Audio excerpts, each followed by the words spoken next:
Hello, bruvs. We're back with. What are we back with? New book arrivals number 293. And this is day 3 of my book extravaganza and my quest to buy 200 thrift books on during my 9-day vacation. Today I got 23 books without much effort. I only went to one, two, three thrift stores. One of them was almost a bust, but I did find other stuff there. So I can't complain, but yeah. Mainly it was a light day of shopping, so I just happened to find lots of stuff at two places that one place I don't usually go to and another that I usually go to once a week. So we shall put this in here before I start.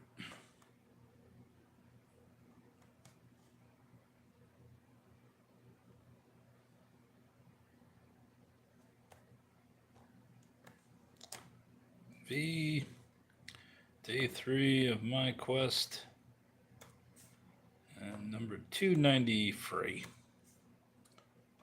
Put that in there. New book arrivals. Done. Save.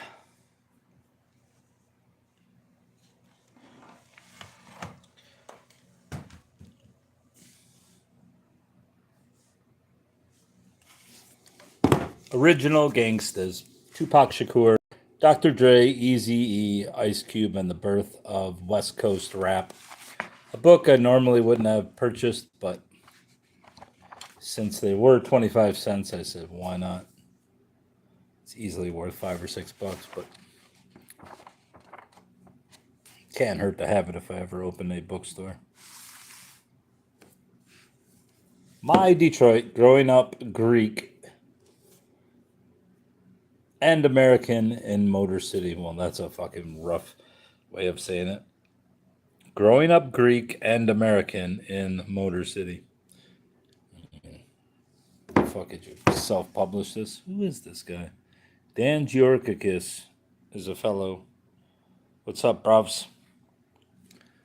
Dan Georgakis writes with power, intelligence, and keen wit. My Detroit is a unique contribution to our understanding of the American ethnic.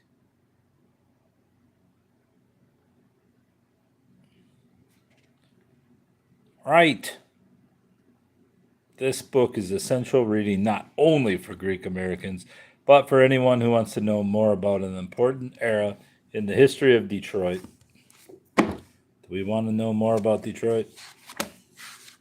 Let's see if he signed it. Dan Georgakis. Georgakis. Books do not burst from the head of Zeus, Allah, Athena.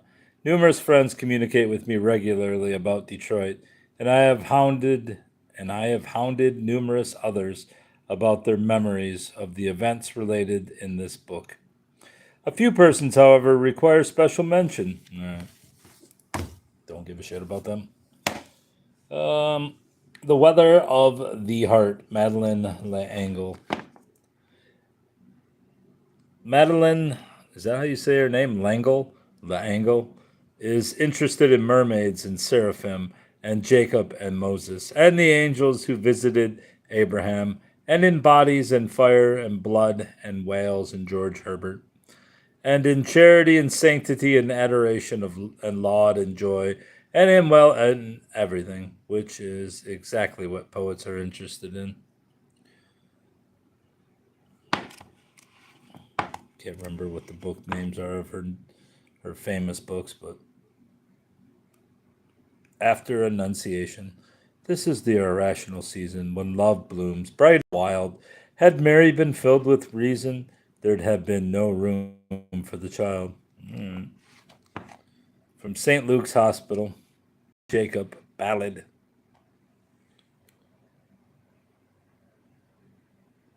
Okay, that is bad name for a book. The Weather of the Heart? I'm con. That's not a fucking cliche. Factory Man. How one furniture maker battled offshoring, stayed local, and helped save an American town by Beth Macy. Probably wouldn't have bought this if it wasn't a quarter, but it is, so I did buy it. The biggest furniture company was once the world's biggest wood furniture manufacturer, run by the same powerful Virginia family for generations. It was also the center of life in Bassett, Virginia. But beginning in the 1980s, the company suffered as the first waves of Asian competition hit and was eventually forced to move its furniture production overseas. One man fought back, John Bassett III, a shrewd and determined third generation factory man, now chairman of Vaughan Bassett Furniture Company.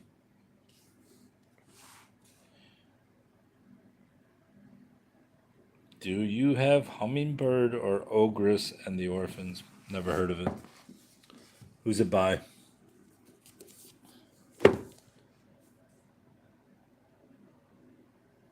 Hey, you're the factory man too, buddy. Modern Manners by P.J. O'Rourke. An etiquette book for rude people. Lesson on articles. Use lay or la in place of the, a, and an to make anything you say sound sophisticated. Examples. Pass le coleslaw. Open la door. Fake French in 9 Neuf easy lessons. One way to say nothing while impressing people who aren't listening is to speak fake French. Fake French lends you all the cachet of speaking French without tedious memorization or stupid Berlitz records lying around the house. Besides, no one learns real French anymore because Americans already have a language they can't understand and don't speak well, English. Ogress and the Orphans is by Kelly Barnhill, and Hummingbird is made by Natalie Lloyd. Never heard of either one of them. Did they go along in this sort of thing? The Frida McFadden circle of fiction. I only buy these books to resell and buy books I really want. I have to have about 12 or 15 of her books now, just laying around, that I need to list on eBay and sell for $50. 50 or $60 and then buy something I want. Of course, this one's not in very good shape. It's not in bad shape, but and it looks like it has moisture exposure, but that's not gonna stop me. It'll be a toss-in book. The Teacher. I just don't know why people love this lady. Reading really doesn't do anything for you, honestly. But I have to justify having 9,000 books, so I have to read. And I never read unless it's on this channel, so. I mean, I read newspapers and stuff like that, but don't really read books unless it's on here. It's the only way I'll read a book is on here.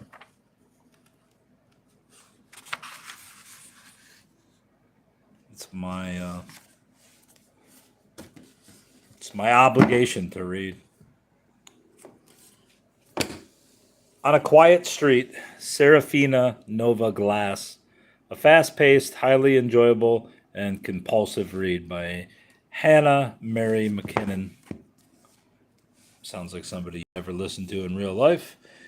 Who wouldn't want to live in Brighton Hills? This exclusive community on the Oregon coast is the perfect mix of luxury and natural beauty. Stunning houses nestle beneath mighty Douglas firs, and lush backyards roll down to the lakefront. It's the kind of place where neighbors look out for one another, sometimes a little too closely. Now, I'm talking about newspaper articles from the 1900s and earlier, usually. Well, usually my favorites, I would say, are between 1880 and 1930-ish. I never heard of this Claude Levi Strauss before, or is it Levi Strauss? Levi. From Honey to Ashes, Introduction to a Science of Mythology, Volume 2. Trust me, you got to look at old newspapers of your town, and that's where you find all the good stories. Forget all these ghost stories, all the bullshit. You look at old stories from any town, there's always some kind of murder trial or some weird shit going on. Yeah, I'm researching one right now about a murder. There he is, the South American fox. So who's this fucking Levi Strauss guy? Is he related to the Pants Man? After reading Levi Strauss, I still don't think it. Man, maybe it is Levi Strauss on South American myth. It is quite certain that one will not be able to think again of these myths as entities apart from his analyses of them. So powerful are his techniques used for divesting myth of its narrative form and substituting formal models for its content. The prose of Levi Strauss, undeniably poetic, is as rich and varied as the South American materials he works with.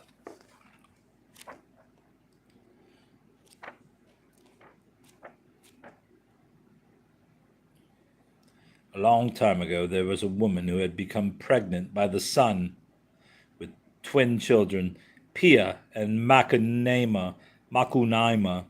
While they were as yet unborn, they expressed a desire to go and see their father, and asked their mother to travel westwards. They undertook to show her the way, but as she traveled, she had to pick pretty flowers for them, so she plucked flowers here and there on the way, but accidentally stumbled, fell down, and hurt herself. She blamed her two unborn children as the cause. They became vexed at this and refused to tell her which road she should follow. Thus, she took the wrong direction and arrived in an exhausted state at the house of Konoboaru, the rain frog, whose son, the jaguar, was reputed for his cruelty. The frog took pity on the woman and hid her in a kasiri jar, but the jaguar smelt human flesh, discovered where the woman was hiding, and killed her.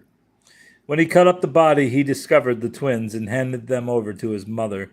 She put them first of all in a bundle. Wait, I thought she was the mother.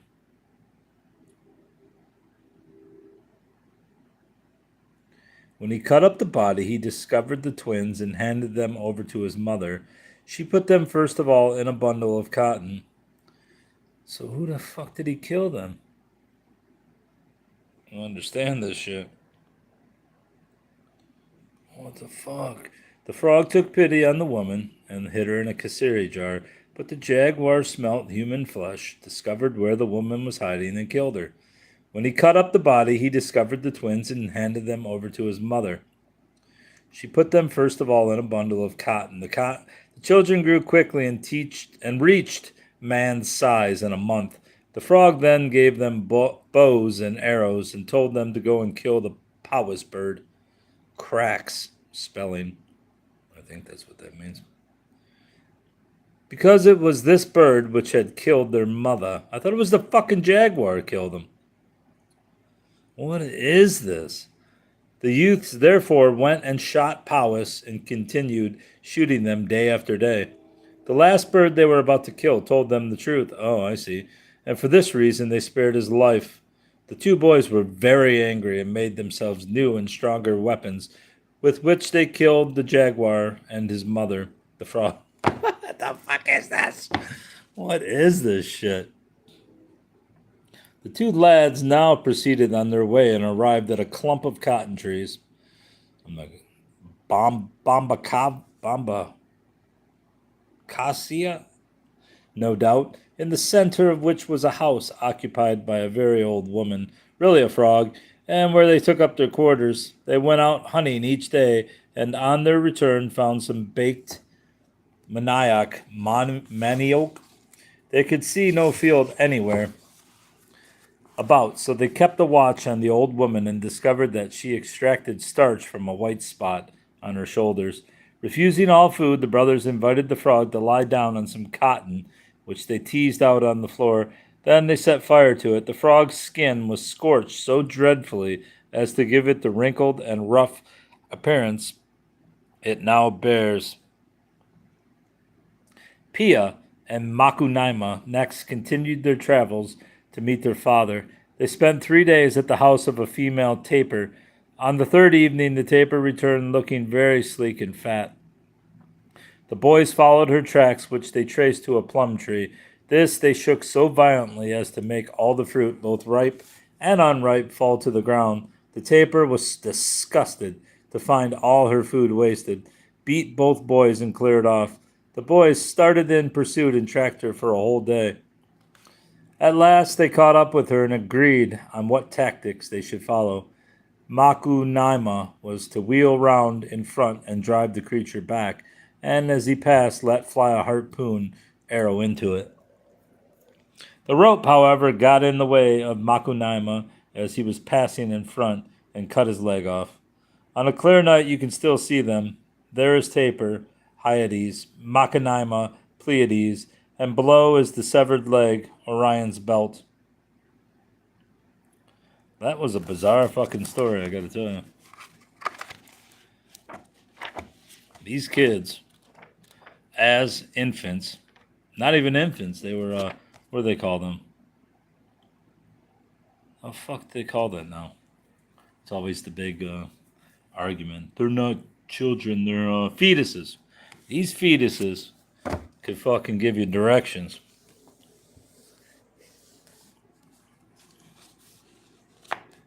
"101 Spooky Halloween Jokes" by Melvin Berger, illustrated by Don Orahek. Maybe I should do some Halloween jokes, one a day till Halloween. And look at this, there's an old vintage sticker in there. Not old, but vintage. 1990, so what's that, 35 years old? Sticker, Phoenix, Arizona. Hey, buddy. Got your flowers, baby. For Benny, the silliest guy I know. The favorite game at the Ghost's Halloween party was hide and shriek. The young ghost went trick-or-treating. A neighbor asked her, "Who are your parents?" "Daddy and Mummy," she answered. The ghost calls home on a terror phone. That's some fucking high-quality jokes. It's like Rodney Dangerfield. "When the boy ghost met the girl ghost, it was love at first fright. Hey, where'd the ghost go the day before Halloween? To the booty parlor." The booty parlor? Holy shit. Booty parlor, Halloween specials, boo rinse, black nail wrap, spooky shampoo. They look like ghouls. Ghouls. What's the difference between an adult and a ghost?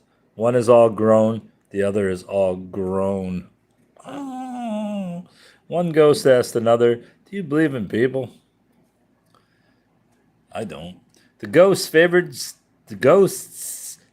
days are Monday and Fright Day. What's the difference between a ghost and peanut butter? The ghost doesn't stick to the roof of your mouth. Yeah, not if you cook them properly. You dying, buddy? That gets no respect. What do you call a ghost mistake? A boo-boo. What's the difference between ghost and Pat's cheese? Ghosts are dead men. Pat's jeans are men dead. What the fuck? Men dead. Oh, man, that's a good one. Ghosts are dead men. Pat's jeans are men dead. Oh, fuck. Yeah, we got books, bro. Judy, what did the daddy ghost say to his son? Jody, don't spook until spooking too. The robot turned into a ghost because he couldn't rust in peace. I gotta read that one again. Hey, what's the difference between ghosts and Pat's jeans? Ghosts are dead men. Pat's jeans are men dead. Where do ghosts go shopping? In boutiques. Boo. Look at these fucking goo heads. Watch out for witches. Why do witches only ride their broomsticks after dark? That's the time to go to sleep. What did the witch say to the ugly toad? I'd put a curse on you, but somebody beat me to it. Oh, snapples. How did the witch get around after her broomstick broke? She witch hiked.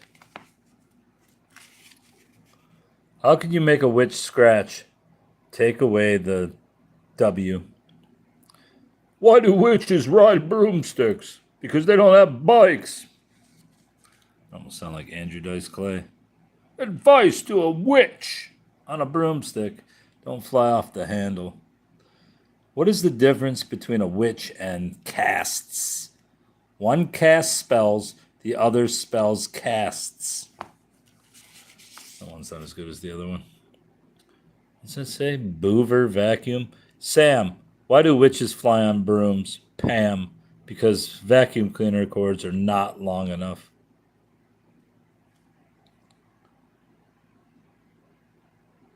Man, some witches are so mean that they plant poison ivy in their gardens. Dan, why don't witches look in the mirrors? Jan, because it's a shattering experience. Oh shit. Why is a witch like a candle? They're both wicked. What turns off the light on Halloween? The light's witch. The light's witch, buddy. What did the young witch say to her mother? May I have the keys to the broom tonight?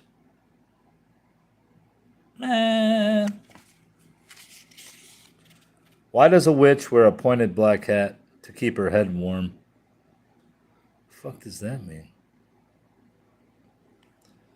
Silly school spirit.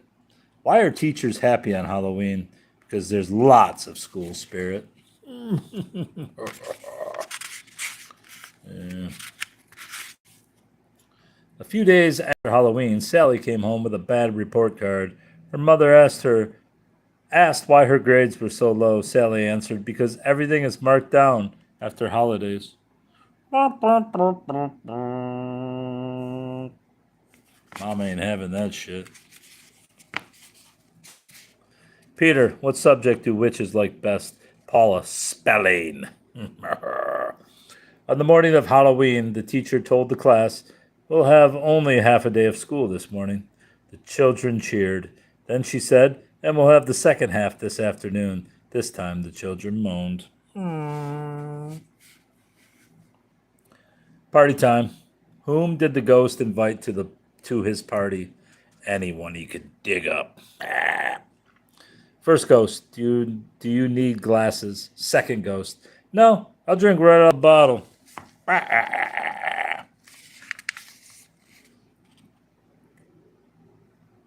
Nancy was at Jane's Halloween party. Suddenly it started to rain very hard.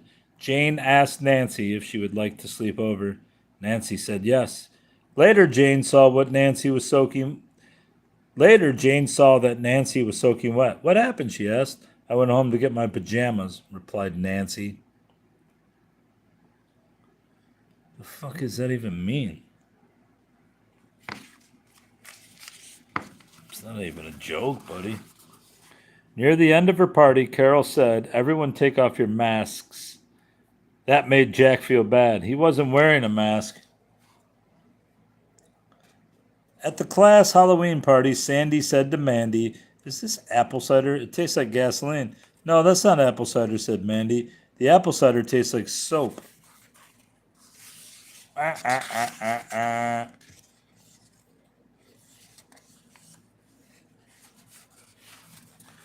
Later, Sandy asked Mandy, is this Coca-Cola or a Pepsi-Cola? Can't you tell the difference? Mandy asked. No, I can't. Then what difference does it make? Said Mandy with a shrug.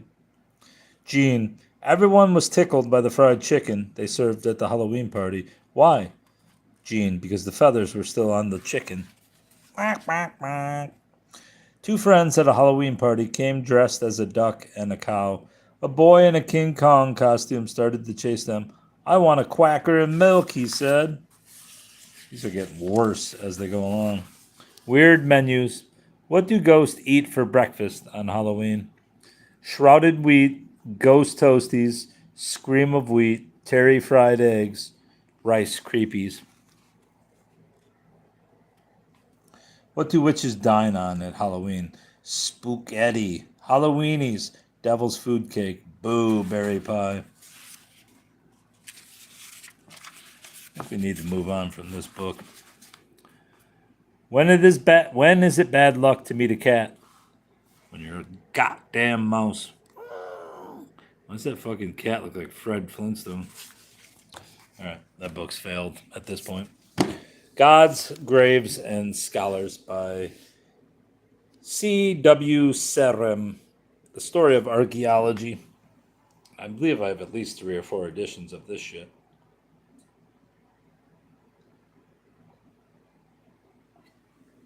I actually think I have this book, a different one of these. This is the second revised edition. It looks in very good shape. Oh, look. It even has a, whatchamacallit, somebody's little embossment on it. C.W. Serem visualized archaeology as a wonderful combination of high adventure, romance, history, and scholarship. In this book, a chronicle of man's search for his past reads like a dramatic narrative. We travel with Heinrich Schliemann as, defying the ridicule of the learned world, he actually unearths the remains of the ancient city of Troy. See ya, bruv. You Are All Sanpaku by Sakurazawa Naoiti. English version by William Duffy. What fucking name is this? I was happy when I opened this book at the store and saw this come out.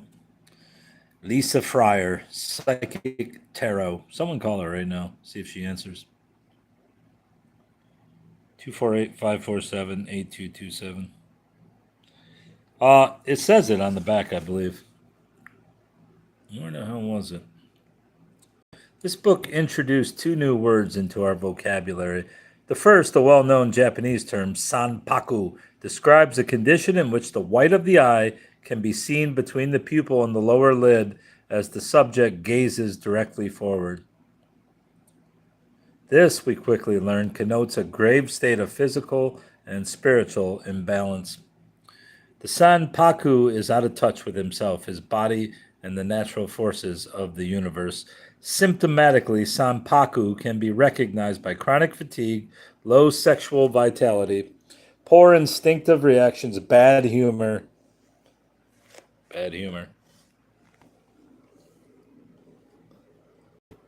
inability to sleep soundly, and lack of precision in thought and action.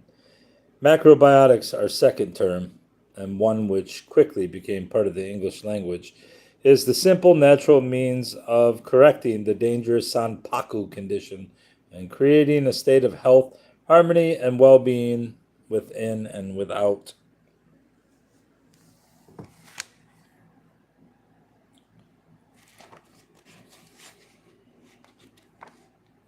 A Land of Sanpaku. This was from the Mayflower Bookshop, which I don't know if it still exists, but it was like a new age store for years. It's probably defunct now, as most bookstores are, but out in the liberal land. What the hell is crawling down there? There's a fucking ant down there. Sons of bitches. Primitive People, Francine Prose. And usually when you see this on a book at the thrift store, you know it's a fucking loser, but I got it because it was a quarter. I always see books by Francine Prose. Every time I look them up on eBay, they're not worth anything. But I bought it anyways because I have one book on her that's about muses. The Muses. I mean, look at her. You can tell she's pretentious to begin with. Francine Prose is the author of 13 books, including the 2000 National Book Award finalist Blue Angel, Her fiction and nonfiction has been published in the New Yorker, blah, blah, blah. Yeah, 25 cents or I wouldn't have got it. Mr. Wilson's Cabinet of Wonder. Pronged ants, horned humans, mice on toast, and other marvels of Jurassic technology. That's a long title, but an African stink ant with a horn sprouting from its tiny head, a micro miniature sculpture of Pope John Paul II, painstakingly carved from a human hair. What? And mounted inside the eye of a needle. That must be it.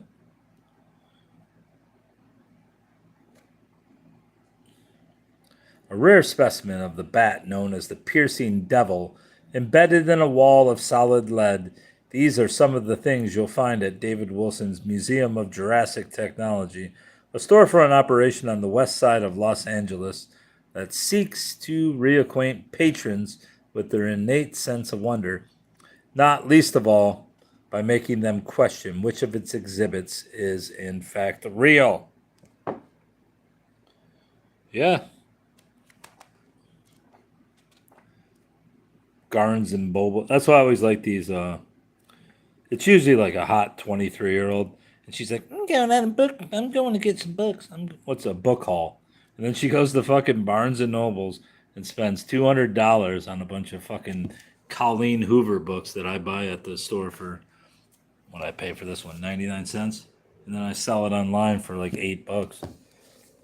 I just bought all these books, and then there's like all these simps on there. And she's like, I love your insight on Colleen Hoover. There is no insight. She's a fucking intellectual vacuum, and she's writing for dullards. But here we go. Lawrence Weschler. This book looks like it's been jizzed on. Was that a Popeye? You know, I had this girlfriend one time, and she goes to me, and she goes, "Let's have Popeyes." And I was like, "What do you mean?" She's like, "Popeyes." And I'm like, "What the fuck are you putting the emphasis on the pie for? It's a pot pie, bitch." And I almost killed her. I was just like, "How the fuck can you say pot pie?" And she also said concrete. I'm like, "No, it's concrete. It's concrete."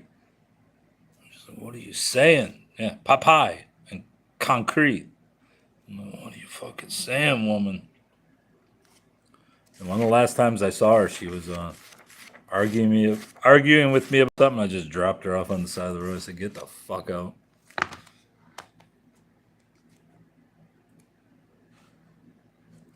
And I didn't feel bad either. It was almost at nighttime too. I should have took her to Detroit and dropped her off in the fucking middle of downtown. Then she went on a banging spree and just banged every guy in town. Which is fine by me. Have fun. Hey, there's the little tortoise shell. Now this book is the most fucked up one of all of them. Hey, it's young Adolf, and someone even covered it up because they were embarrassed of it. Look, it was now reduced to $1. Special value $3.93, and then it was reduced to $1. I don't think I can get. I'm keeping both stickers on. But I looked this up on eBay. It's probably actually worth like $10, but I think it was written in the 70s. And it's supposed to be a comedy, a comedy on the young Adolf. Cajun Cahoon. Yeah, I mean that's honestly better than fucking concrete or Popeye. At least she thought she was speaking Spanish. Cahoon. Hey, Cahoon, buddy. Yeah, I might add this one to my reading list just because it's ridiculous. And there's some pretty good vintage covers of this book. I'm not a fan of Hitler, but this is fucked up. An enormously versatile writer who we can't read the rest of it. Let's see what it says. Miss Bainbridge at her high-spirited, inventive best, wildly, broadly funny. Bainbridge has succeeded in the seemingly impossible task of making young Adolf interesting and human without giving him any sympathy whatsoever. At once funny and appalling, splendid occasions of high farce, rich in prophetic ironies. Pretty short read, too. Maybe I will read this. Anyone have a vote for this book? Yeah. Can't get the stickers off books. So this may go right onto my reading list since I'm almost done with that fucking Anne Heche book. Medieval People by Eileen Powell. A bright and scholarly book. Medieval times are fucked up. Medieval People is an account of the lives of 6 individuals who lived during the Middle Ages: a Frankish peasant, Marco Polo, the Venetian traveler, Madame Eglantine, prioress of Chaucer's Canterbury Tales, a middle-class Parisian housewife, 2 English merchants, one engaged in the wool trade and the other an Essex clothier. The author has illustrated various aspects of social life of the era by drawing on such sources as account books, diaries, letters, records, and wills. A previously unpublished essay by Eileen Powell, we'll call her Powwow just to be fucked, has been added to the present edition. Entitled The Precursors, it describes the barbarian conquest of Rome. Hey, it's Mel Gibson, buddy. What did he say that time? Those fucking phone calls was great when he was yelling at that fucking ex-girlfriend. You fucking bitch! The only book of Wiccan spells you'll ever need. Let's go right to it. I'm gonna fucking put a spell on all you losers. A spell for maintaining... I don't want you to live. Fuck that. I want you guys to all fucking pass away suddenly during this broadcast. Amulet for defense. No, that's helping you. A spell to enhance your relationship. A spell for personal empowerment. These are some bullshit spells. These are the fucking happy Wiccans, apparently. Casting a health spell for another person. The sacred space of self. Now and then, there just isn't time to create formalized sacred space. Many witches overcome this temporal challenge by accepting the idea that each person is a sacred space unto himself or herself. When time or space is lacking, the clever witch simply uses visualization, often that of a white light bubble. Oh, fuck. A white light bubble. See, if you were really into this and you got to this chapter, you just say, fuck this book right there. Often that of a white light bubble to provide herself with sacred sanctuary. What is air magic? That's funny, because I have another book called Wiccan Magic right there. Let's read about it since we're going to that book in 2 books. Air magic involves expression and communication. The most powerful air magic you can perform is finding your magic word, the single word that resonates so deeply inside you. Sampaku.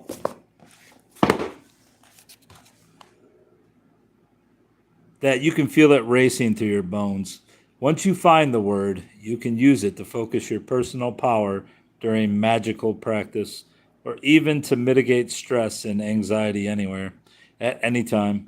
Burn incense. I fucking hate incense. When doing air magic. Colleen Hoover. This is $9. That's all it is to me. It's a fucking depreciation of paper and ink, and it's going to make me $9. Waterloo. Day of Battle by David Howarth. Look, it's even embossed on the words. Oh, Carl Bargardi, Allen Park, Michigan. Hello, Carl. Where did I get this book? Where was I? Oh, I know. I was over in Dearborn. Waterloo, Day of Battle. Luckily, this one was only 99 cents with a white tag, so I got it for 50 cents. Who was more of a fraud, Colleen Hoover or Napoleon Hill? I gotta say, Colleen.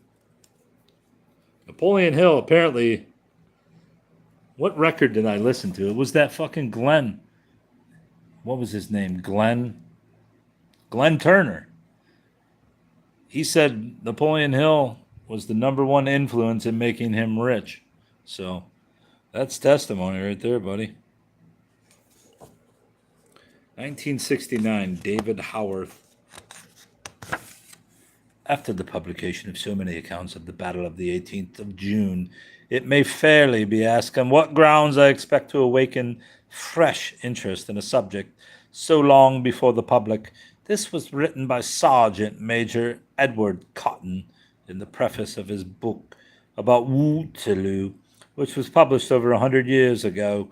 Since then, a great many more accounts have been written, and now the question may even more fairly be asked, so I must answer it. He should have wrote that he was a gay general. Still can't believe how many people were so angry when I read that book by the bisexual Napoleon, whatever the fuck it was called. No, Napoleon the bisexual general. People were furious about that.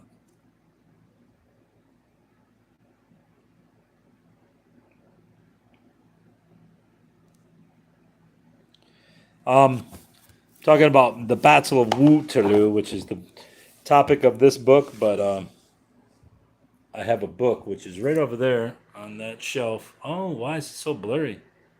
There it goes. Which is right over on that shelf, and it's called The Bisexual Emperor, Napoleon, the Bisexual Emperor, which I bought at an estate sale. I never really knew much about Napoleon. I had zero interest, but since, what was the year the movie came out? Was it last year? I just happened to find it at an estate sale. I'm like, what's this shit? So I got it and I read it on this channel. Motherfuckers were infuriated by it. They were furious that people called Napoleon a gay general. As if it fucking. I mean, the guy was a piece of shit, so I mean, I don't know why you're defending him to begin with. Who's this chick? Hey, buddy. I really like you. All right. Wiccan. Inner teachings of the craft magic.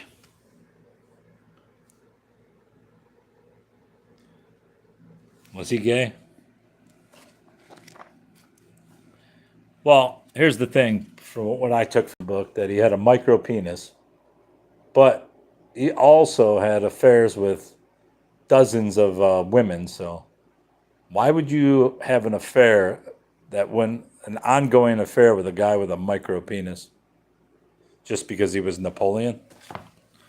Makes zero sense that you would keep banging a guy who had a micro penis. The Ida and Pingala currents. Looks like the butt cheeks and the back of the head currents. The solar and lunar currents of electrical and magnetic energy is reflected in the left and right branches of the ganglionic nerve structure. The odic force. About the chodic force. Two snakies. Hey, look at the snake. Honey, let's do some magic with the snake. The astral realm. On the astral plane, the etheric light contains the blueprints on which the material world is constructed. The astral model that was imagined on the physical plane is carried downward by the elemental plane or plane of forces into manifestation. Well, back then, small peepees were common. I don't know about that. No, they claimed that he was underdeveloped, and I think they claimed that's why he was so small. And he had in stature, I think he was only like 5'2" or something. Actually, I think he was taller than that, like 5'6" or 7. But he had a micro penis, and some people claimed I think that he was hermaphrodite. Folk magic in Wicca.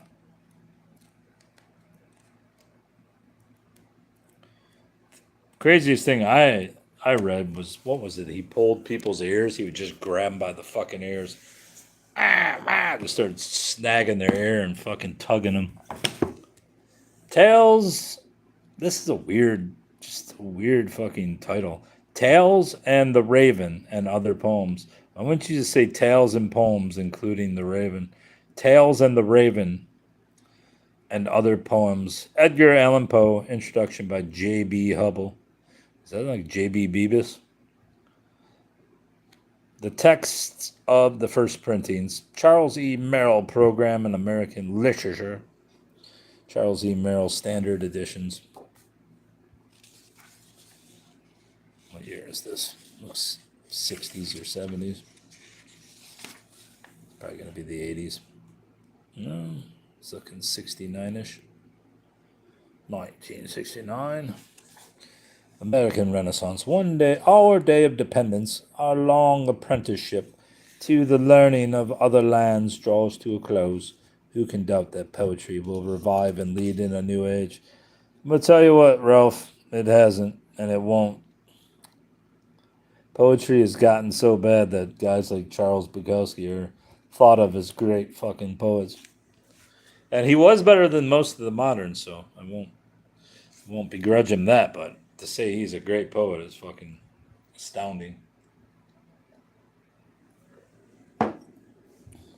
The 25 years between 1835 and 1860 saw the publication of more masterpieces than any other quarter century in our literary history, except for the years between 1915 and 40. In the later period, Robert Frost, not a genius, T.S. Eliot, Pound's little bitch, Ernest Hemingway, F. Scott Fitzgerald, Hemingway's little bitch, and William Faulkner were bringing out their best books of poetry and fiction. In the earlier period of the six major writers were Emerson, Hawthorne, Thoreau, Poe, Melville, and Whitman. Contemporary with them were the five New England authors, long regarded as major writers, but now rated as minor poets: Bryant, Longfellow, Holmes, Lowell, and Whittier. Yeah. The man. John Henry Boner. What the fuck is Boner? I must have missed Boner. Hey, look, they mentioned Eden Southworth. I've got a shitload of her books over there, right over there. I went on an Eden Southworth fucking binge just because you could buy, about 2 or 3 years ago, you could buy most Eden Southworth books for like $4.95. I bought every cheap copy on eBay there was. John Henry Boner. I wonder if he was related to John Henry Bonham. Looks like this page is going to fall out if I fucking move. John Henry Boner. The most noble of professions. Yeah, this book's going to fall apart. That's why you hold a book like this. Poe's Tales Tell Me Full. I did want to read the one. I still don't believe I've ever read The Murders in the Rue Morgue. The Murders in the Rue Morgue. The Colloquy of Monis and Una. A Descent into the Maelstrom. Guess who's back? Back again. Please tell me that you spelled again with an E on purpose. The Fall of the House of Usher. Lionizing. Mesmeric Revelation. That's the one I want to read. Poe's Tales. The Mystery of Marie Roget. The Purloined Letter. There was some chick that was on YouTube. I think she stopped posting. She had huge gauges in her ears, but she used to read Poe like this. I had a now good opportunity of examining his person. He was short in stature, very thin, and apparently very feeble. His clothes, generally, were filthy and ragged, but as he came... It was kind of like one of those ASMR things. She was a pretty good reader, but those gauges fucking told me that she was a demon. Sonnet to Zante. Fair isle that from the fairest of all flowers. You ever hear Ezra Pound read? It's fucking brilliant. Oh, you Sarah. Oh, you Sarah.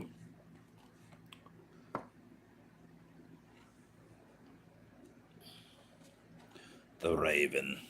You have to admit Poe's poetry is pretty bad. The bowers we're at in dreams I see, the wantonest singing bare our lips, and all thy melody of lip begotten words, thine eyes in heaven of heart enshrined, then desolately fall, O God, on my funereal mind like starlight on a pall. Thy heart, I wake and sigh and sleep to dream till day of the truth that gold can never buy, of the baubles that it may. I, the voices you do. To the river. Fair river, in thy bright clear flow of crystal, wandering water, thou art an emblem of the glow of beauty, the unhidden heart, the playful magazines of art in old Alberto's daughter. But when within thy wave she looks, which glistens then, art trembles and trembles. Why then the prettiest of brooks her worshipper resembles? For in his heart, as in thy stream, her image deeply lies, his heart which trembles at the beam of her soul searching eyes. I mean, he's kind of like the Rod McEwen of the fucking 19th century. Except he was pretty good. I mean, he's decent. I saw thee on thy bridal day, when a burning blush came over thee, though happiness around thee lay, the world all loved before thee. I mean, at least the one that has Tintin Nabulation, the bells, at least that's fucking interesting. But these are all, his poetry is pretty bad.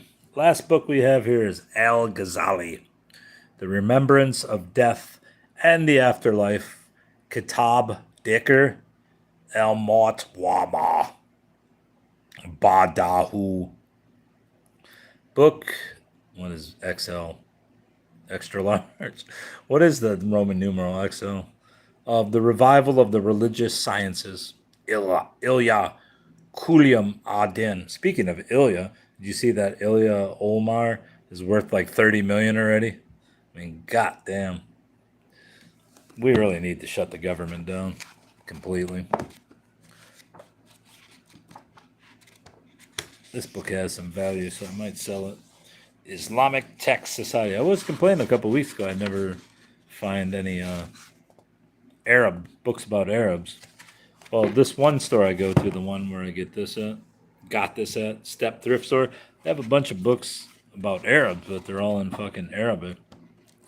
So, on lengthy hopes and the merit of brief hopes, together with the reason for the prolongation, and how this may be cured. The merit of brief hopes. XL is 40. On the remembrance of death and the encouragement to remember it abundantly. Praised be God, who with death did break the necks of tyrants, not enough people, shattering with it the backs of Persia's kings, cutting short the aspirations of the Caesars, whose hearts were long averse to recalling death, until the true promise came to them and cast them into the pit. From the loftiest of palaces into the deepest of graves they passed. How deep I wonder what the deepest grave is. I dug 7 miles down, bruv, and buried this prick. And from the light of the crater into the sepulchre's gloom, from dallying with servant girls and boys, okay, into sustaining insects and worms they passed, and from reveling in food and drink into wallowing in the earth, from the friendliness of company into the forlornness of solitude, and from the soft couch into woeful perdition. It's pretty good writing. See if they had found any strength and protection from death, or taken against it a barrier and refuge. See if you can perceive a single man of them, or hear from them the slightest sound. So all glory to him who is unique in power and authority, who has taken to himself all claim to permanence, abasing all forms of creation through the extinction which he has written for them, then appointing death as a redemption for the God-fearing, and as the promise to them of a meeting, the tomb made he a prison for the damned, a cramped jail. How do you say that? I know it's a jail, but is it pronounced jail or gale? For them until the day of decision and judgment. For his is the power to bestow manifest blessings and to take vengeance through irresistible acts of requital. He is the thanksgiving in the heavens and the earth. He is the praise in the former world and the afterlife. May many blessings and most abundant salutations be invoked upon Muhammad of the clear miracles and the evident signs, and upon his family and companions. That's the kind of God we want. Jonathan Edwards, the angry God. Not this shit where Jesus loves everybody. I want the God that smashes your goddamn face in. That's the one I want. When you thought you cried enough, God says, fuck you, bro. Bruv. There, have some more. All right, that's all, bros. That's all we got.